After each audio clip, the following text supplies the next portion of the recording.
And when all else fails, when the arm wrestling with what is, when the resisting the current state of our lives, when we have no more energy for the resistance, what's left?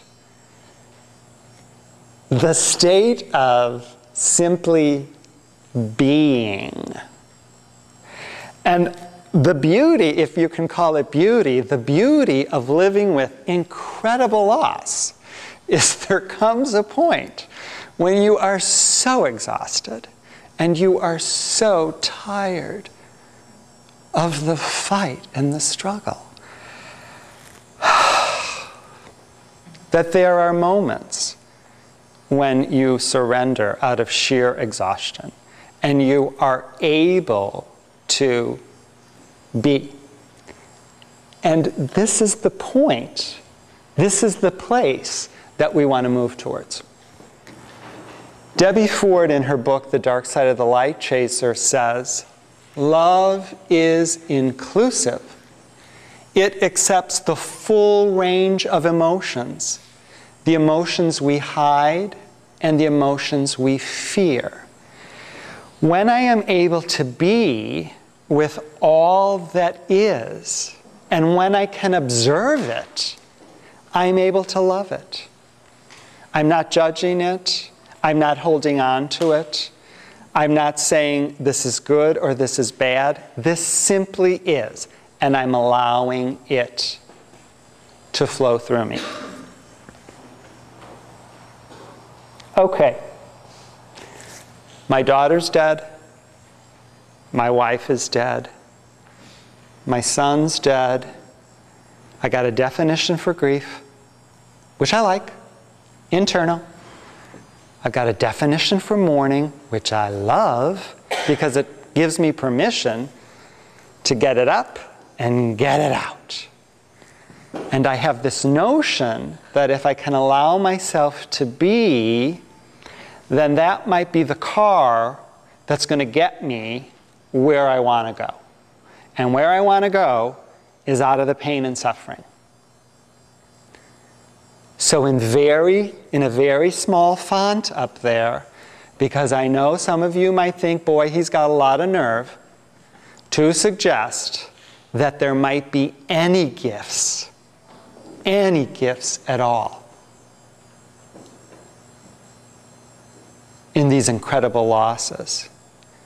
I went out searching for the gifts in tiny font.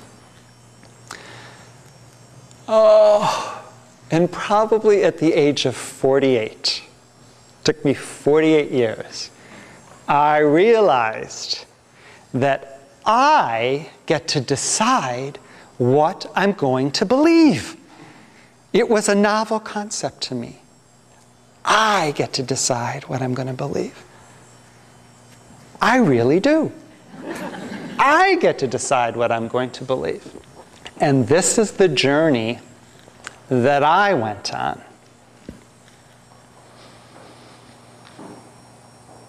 Is there a God?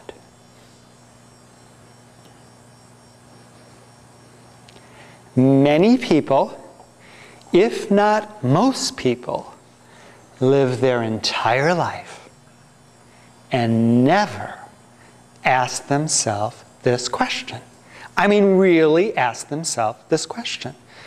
When you are staring at a dead body and picking out a casket, you wonder, is there a God?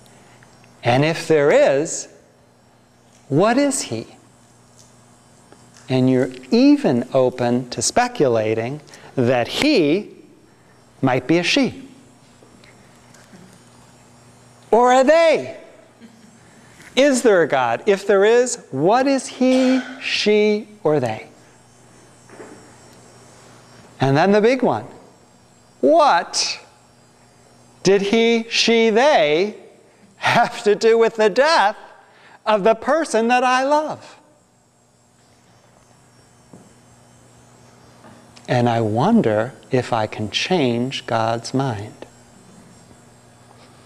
if I say the right prayer, if I get the right number of people. What is that again? What is the right number of people necessary to change God's mind? And what's the prayer they're supposed to say? Is it possible to change God's mind? Is my dead loved one aware of me? Can he communicate with me? Can I communicate with her?